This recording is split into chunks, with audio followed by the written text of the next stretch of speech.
Okay, here we go. Now, this chapter 7 is about the three heirs to the old Roman Empire, and we talked about the Byzantium and were the heirs in the east, how the Muslim or the Islamic were taken care of around the Mediterranean, and we were just getting started on the Western Europe. Now, in Gaul, conflicts between the rival Moravian kings did not disrupt their governance because elements of the late Roman administration survived, along with Latin literacy, which had really encouraged and fostered by the monasteries. And of course, they were always linked to the Frankish court because the men of the monasteries were usually more educated than even the king. But they remained important, as did the bishoprics. Okay, come on, let's do another slide. The Franks of Gaul also benefited from the Abbasids, since the Umayyads controlled Al-Andalus, which was Spain, and they're countering neighboring Muslims' power by maintaining diplomatic and commercial relations with the distant Abbasid Caliph. Famous symbol of this connection was an elephant called Abu Abbas, a gift from Harun al-Rashid to Charlemagne. But more important, the flow of silver from their empire north through the Balkans into the Rhineland exchanged for Frankish exports of furs, wax, honey, leather, and Europeans often slaughtered peoples for slaves. They'd been captured and sold for profit. In return, jewels, silks, spices, and luxury goods from India and the Far East flowed back into the Frankish territory. So the trading links with the Abbasid world helped fund the achievements of Charlemagne's empire and had a lasting effect on the culture and politics of Western Europe. By 550, the monasteries were thriving. By 700, more than 300 had been established in the previous century, and the Frankish bishops also prospered, amassing most of their land wealth by the end of the 7th century, which I had told you in class that to gain points with St. Peter at the pearly gates, people would leave their land and their wealth to the monastery. There was a massive redistribution of the wealth and a shift in the economic center of gravity of the kingdom from the urban south to the rural north, where the monastic foundations were established, because it's going to be the monasteries that have the power and the money right now. There's also new agricultural techniques in the monasteries that are on the edge of the cutting edge of new technology. They used a heavy wheeled plow capable of cutting and turning grass and sod and clay. And the soils there in the north of Europe were very different from those around the Mediterranean, and they had developed a more efficient device for harnessing animals to these plows. But much of Frankish Gaul remained scattered settlements, but far more populous by 750 than it had been in the time of Clovis 200 years previous. This is the Abbey Church on the island of Iona. The Irish missionary Columbanus founded the Moravian monasteries at Luxembourg and Fontaine. They were important monasteries, and they established on Iola and, oh my word, Lindisfarne. They had close ties worked between the monks and the local tribal leaders. So you've got the monks who've got the money and the prestige and the land, and you've got the leaders who are going to be friends with them. But most monastic foundations of the 7th century were located at trading crossroads, and of course this played a very strong role in trade and the governing of the area. The lord who had the support of a monastery, they were worthy of loyalty, and the lord in return gave privileges to the monastery, such as freedom from the control of the local bishops and jurisdiction over their own lands. So the monasteries became politically powerful and were really lordships in their own right. But monasticism became a road to political power for women, strange as it may seem, because in the monasteries, women had control over their own minds and bodies, and they could wield influence, they could promote their family's dynastic interests without pregnancy. They were guaranteed salvation, but salvation outside the cloister seemed a bit uncertain, and prayers of holy women were regarded as particularly effective in securing divine support. And it further enriched the converts, with donations of land and wealth. Convents, not converts. But monasteries for women also served the interest of the men. They were repositories of prayer and regarded as essential to furthering the ambitions of their male benefactors. It also provided a dignified place of retirement for politically powerful women, such as female relatives of neighboring rivals. It also limited the number of powerful women who reproduced and reduced the number of male claimants to power or to the throne. Monasticism played a very important role in missionary activity also, because the Irish monks began spreading Christianity in northern parts of Britain and northern Europe. They were sponsored by the papacy and the Moravian royal family, especially its women. The patterns repeated all over southern and eastern Britain. Bebby claimed that the tribes of England were united in their shared allegiance to the Roman Church and its English archbishop at Ethelbert's capital at Canterbury. Bebby credited the Roman Pope for initiating this achievement and the monastic rule for bringing it to fruition. Envisioning a new role for the papacy, the Byzantine power in Italy declined. Gregory sought to create an autonomous Latin church. He was a very influential theologian and a very intellectual successor of the Latin Fathers because he spread their teachings outside the Mediterranean area.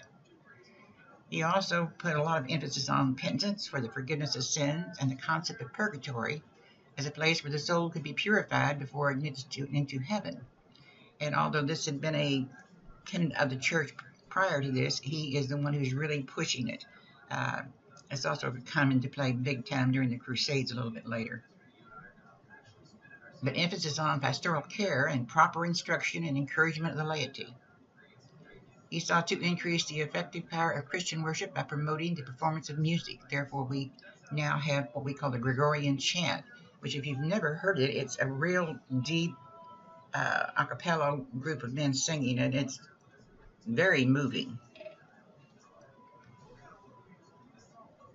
As statesmen, they ensured the survival of the papacy against the Lombardy invaders by diplomacy and management of the papal estates and revenue. They also maintained good relations with Byzantium while asserting its authority. They supported monastic communities living under the rule of Saint Benedict, but insisted that the Jews' role in the crucifixion and denial of Christ's divinity had deprived them of their rights in a Christian world. So right off the bat. By the end of the 7th century, tensions among noble families in Moravian heartland of Neustria and in the Frankish border region of Austria increased. The Austrian nobles had profited from their steady push east of the Rhine, acquiring wealth and military power. And the Moravians had no such conquest and gave much land to the monasteries, which decreased their wealth and capacity to attract followers. In 687, an Austrian nobleman Pepin made himself the Frankish king's right-hand man, called Major Domus, and he exercised royal authority while maintaining he was just a royal servant. Power behind the throne, folks. He did this for 25 years. But at the end of the 7th century, tensions among the noble families in the Moravian heartland of Neustria and in the Frankish border region of Austria increased. Austrian nobles had profited from their steady push east of the Rhine. Now, didn't we just do this? Did I go the wrong way? Yeah, I sure did. Okay, now we got it right. The second founder of the Frankish state, in 733 or 734, we're not 100% sure, repelled a Muslim army sent by the Umayyads, and victory won him great prestige, and he advanced into the Muslim-held region of Narbonne. He allied with the Benedictine missionaries from England who were attempting to convert the Low Countries and central Germany to Christianity, and he combined missionary work with Frankism. The leader of the English Benedictines, Boniface, brought him into contact with the papacy. Now, Charles died in 741, and sons Carloman and Pepin elected a new king, but they exercised power jointly. In 750, the Carloman, one of the boys, entered a monastery, and Pepin decided to seize the throne as a single ruler. He returned to Rome, and the Pope needed a powerful leader to help with the struggle with Byzantium over the icon business and with the struggle against the Lombardy kings, and he looked like to be the man. As you can see, the Empire of Charlemagne in 1814 is growing mammothly. Boniface appointed Pepin king of the Franks in 751 using the Old Testament precedent of Saul. The Franks benefited from his rule, and he had a son, whose name was Charlemagne. He came to power in 768. He united the Franks through military conquest. That's always a good way to go. He annexed Lombardy and most of northern Germany and portions of Central Europe and Catalonia and Spain. He forced the pagans in Saxony to convert to Christianity in order to live. He had counts who supervised the local governing and justice and raised the armies within their territory. So he basically is following some of the old Roman idea of governance, designating power. The local officials who convened the courts established tolls, administered royal lands, and collected taxes with a new system of coinage. Charlemagne extended his authority. He changed the liturgy of the Frankish churches. He reformed the rules of worship in the Frankish monasteries, and he declared the tenets of Christian belief. He prohibited paganism practice and imposed Christian observances on conquered Saxons. But Charlemagne deals with the Pope as he did other bishops in his empire. He supervised and approved the papal elections, but he also protected him from his enemies. So it's a two-way street. This is an example of the coinage they used in his time. This was a silver coin with Charlemagne's image on it. The Anglo-Saxon monk Alchem was the leader of Charlemagne's circle, and under his supervision, Carolingian scholars produced much original Latin poetry and theological and pastoral tracts. But their primary efforts were devoted to collecting, correcting, and recopying the ancient Latin texts, including the Vulgate. If they detected any errors, they would correct them. And Alchem and his associates gathered as many different versions of the biblical text as they could find and compared them side by side, word for word. And when they determined the correct version, they made a new corrected copy and then destroyed the other versions. They also developed a new style of handwriting with simplified letter forms and spaces inserted between words, which prior to this time, everything was just kind of run together, and it is rather difficult. He also came up with something called minuscule. That's what's going to be the spaces between the words, and they added something called punctuation to let you know that this is the end of the sentence. This is a Roman history in a Carolingian minuscule. As you can see, it's got punctuation and capitalization. Popes would later claim political superiority over what would become the Holy Roman Emperor. And they would have a coronation which angered Byzantium. Oh, they're getting too frisky over there in the West. The emperor in Constantinople claimed to be the political successor of Caesar Augustus. And this coronation of a Holy Roman Emperor, this is a clear sight to his reigning, especially the Empress Irene. It deepened Byzantine's suspicion of Charlemagne's cordial relationship with Harun al-Rashid, the Abbasid Caliph of Baghdad, getting too friendly with those Muslims. But for Charlemagne's followers, the assumption of the imperial title was a declaration of independence and superiority from the East. And Western Europeans would crown emperors until the 19th century. And we in history, the Holy Roman Empire and the Holy Roman Emperor were kind of a mist in the wind. When Charlemagne died in 814, his empire descended intact to his only surviving son, Louis the Pious. And under Louis, a number of counts tripled, and they wanted more loot and power. They began to turn against not only each other, but Louis. Centralized authority began to break down, and the majority of the empire's free inhabitants found themselves dominated by the local lords. And then there was a breakdown in the Osmanite silver supply to Europe, and it led to raids. The empire disintegrated and was eventually divided among the three sons in 840, and the Western Franco, which is the core of northern France, went to someone called Charles the Bald. Eastern France, which is most of Germany, went to Louis the German. Lotharingia, from the Rhineland to Rome, went to Lothair, along with the imperial title of the Holy Roman Emperor. Now, this isn't just a very short YouTube, but it's not the one I want you to watch from the content section. It's actually a review of Charlemagne's life, and it shows you him getting crowned.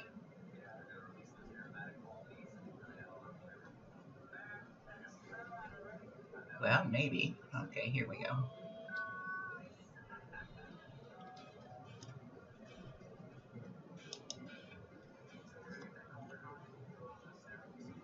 "715 and the Frankish kingdom is embroiled in a civil war. It's quite complicated, but to summarise, it was a civil war not between men fighting for the crown, but for men fighting for the title of mayor of the palace, who was in charge of the king's household. In Francia, the king was basically a puppet to whoever held this position, and so people wanted it. There were supposed to be two mayors, one for Austrasia, which was hereditary, and another for Neustria. There was an attempt to merge both mayoralties by giving them both to an 8-year-old and revolt. A man named Charles Martel seized the opportunity that the chaos brought and managed to defeat his enemies in 718. Charles was given the title Duke of the Franks by King Chilperic II, who again didn't have any real power. Chilperic died in 720 and was replaced by Theodoric IV, who Charles had appointed. Charles saw to increasing the size of the kingdom, and by 730 it had expanded to this, with Charles conquering many of the German-speaking peoples to the east. To the west and the south, though, things weren't so rosy. The Duchy of Aquitaine had previously been part of the Frankish kingdom, but had broken away in the civil war and was now having trouble with their shared southern neighbour. This southern neighbour was the Umayyad Caliphate, which was, at this point, the largest and wealthiest empire ever assembled.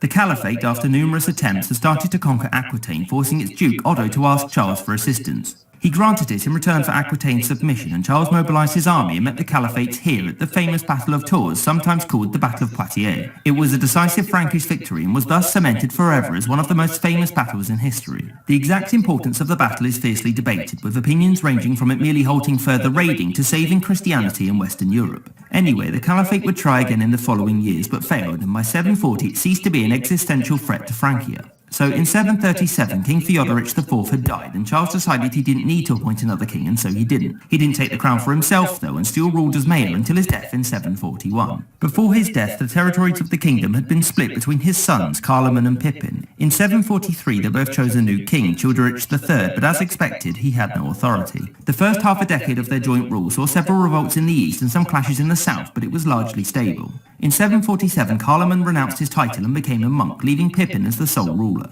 By 751, Pippin didn't really see the point of Childeric remaining on the throne, and so with the consent of Pope Zachary got rid of him. He proclaimed himself King Pippin III, the first of the new Carolingian dynasty named after his father. Pippin was an accomplished general and leader, but not as much as his father or his son, and so he isn't very well remembered. He did, importantly, begin the close relationship between the Frankish kings and the popes. Pippin lacked legitimacy, which he could gain from the Pope, who in return would gain Frankish protection from the Lombards. Pippin aided Rome against the Lombard kingdom several times and carved out these territories for the Pope to govern personally, the Papal States. Pippin reigned until 768 when he died. He divided the kingdom between his two sons, Charlemagne the eldest and Carloman. Charlemagne's name comes from the Latin Carolus Magnus, meaning Charles the Great. So Charlemagne and his brother didn't like each other, but fortunately this wouldn't be a problem for long, since in 771 Carloman found himself slightly dead. As such, Charlemagne gained the rest of the kingdom, beginning his transformative sole rule. Charlemagne's first priority was war and expansion. Over the course of his reign, Charlemagne went to war with pretty much everyone, but the reasons for these wars weren't exclusively territorial, but also religious. To the northeast of the kingdom lived the Saxons, who were pagans and had raided the kingdom for centuries. In 772, Charlemagne launched a raid to destroy the sacred Saxon tree called Irminsul, beginning decades of warfare and forced conversions in the region. 773 saw conflict between the kingdom of the Lombards and the Pope, and Charlemagne, who wanted to maintain this prestigious relationship between the Franks and the papacy, came to the Pope's aid.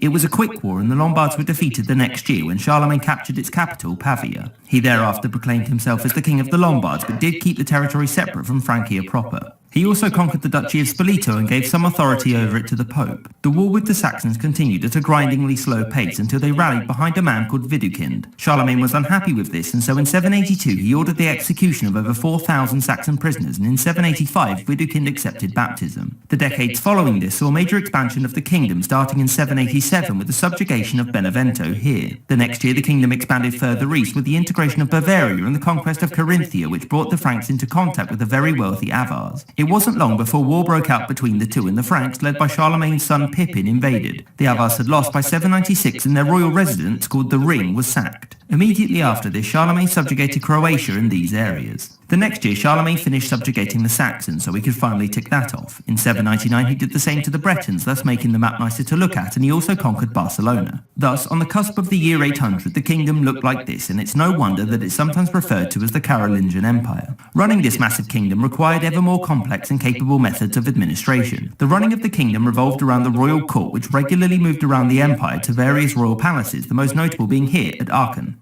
Aachen was not, as is often believed, the capital of the kingdom, but was an extremely important city in terms of administration and religious reform, as well as being Charlemagne's favoured residence. The kingdom was divided into counties and missatica, which were administrative districts. They were often inspected by Charlemagne's emissaries, called the missi dominici, which is Latin for envoys of the Lord. The Lord in this case being Charlemagne and not, God. The missi were made up of 2 officials, one ecclesiastical, often a bishop, and one secular, often a count, who would make sure the king's authority remained intact and would report back on any potential issues. The church was extremely important to maintaining order and running the kingdom. Bishops and learned men of the church had very prestigious positions at court, and Charlemagne, who was a very pious man, took great interest in church reform. In order to push through reform, Charlemagne would issue capitularies, which were edicts enforcing changes to church practices. The most famous of these capitularies was the Admonitio Generalis, which basically dictated the rules for the everyday lives of Charlemagne's subjects and standardized church practices. It decreed that the Christian nature of the kingdom was immutable and that there was to be a kingdom-wide revival of learning, which we will get to in a minute.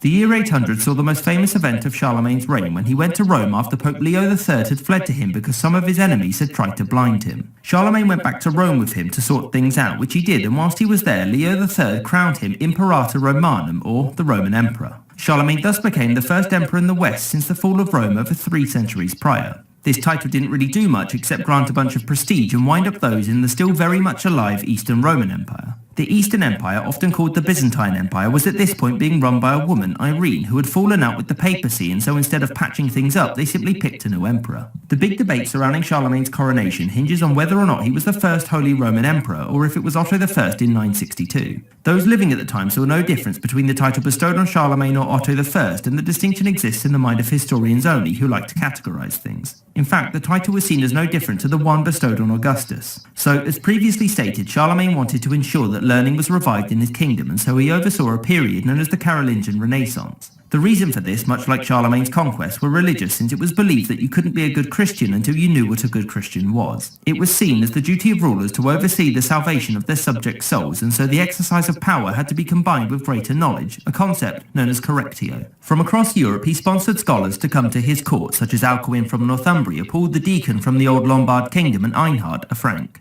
Einhard, who was close to Charlemagne, wrote the life of Charles the Great, which is one of the major sources about his reign. Schools were founded across the kingdom, the most notable being Metz, Soissons and St. Gall, and greater emphasis was given to learning. The curriculum was standardized, literacy rates amongst the nobility improved, and a new means of writing was created, Carolingian minuscule. This would see the implementation of many grammatical conventions, such as introducing lowercase letters, question marks, and standardizing letter forms.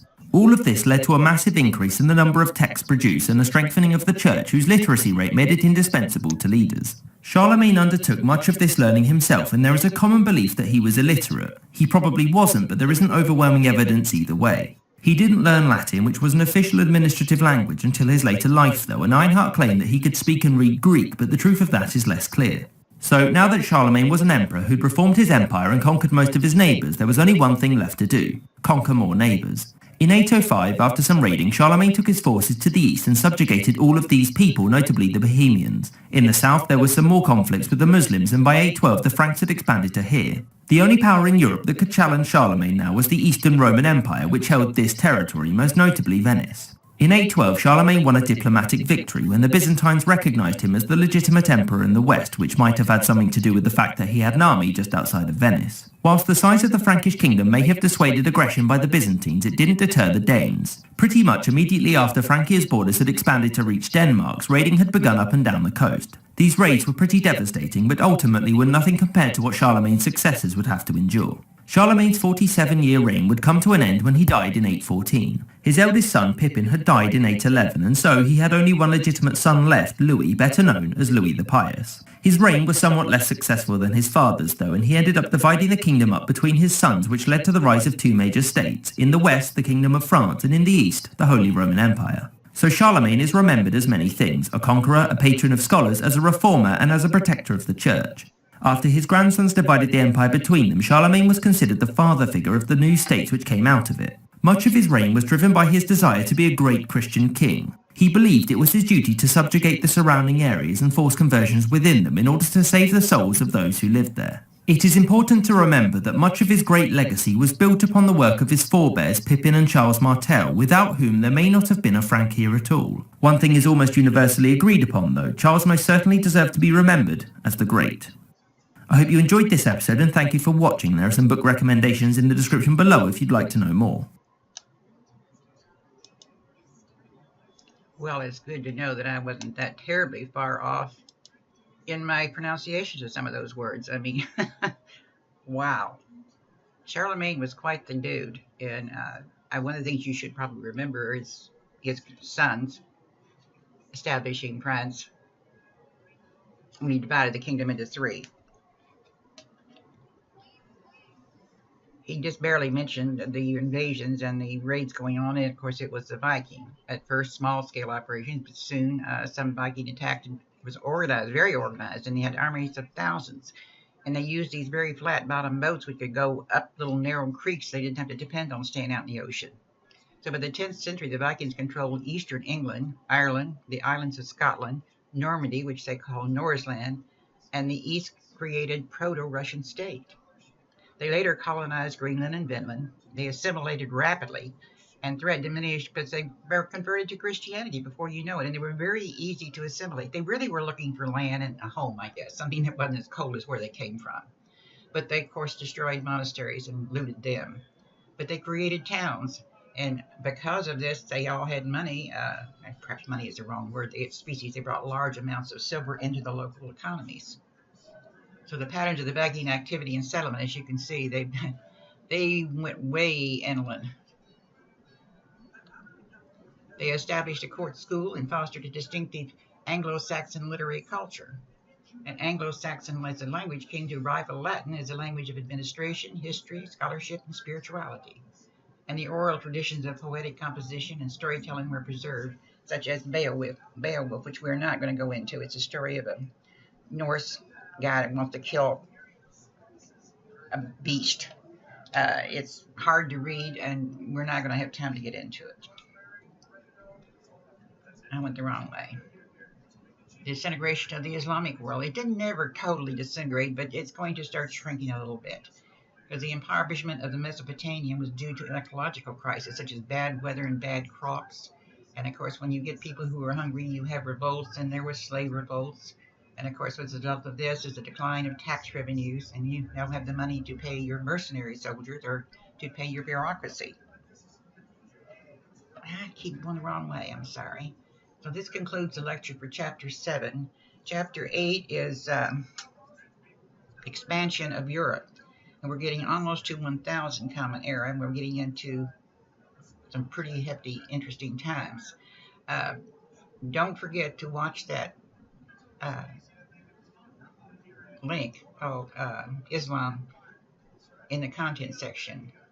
It goes into a little bit more detail, and even Mr. Green pronounces things differently. I don't think anybody knows how to pronounce those names, and we all pronounce them differently, and I do apologize. I'm not trying to confuse you. But do check your word list.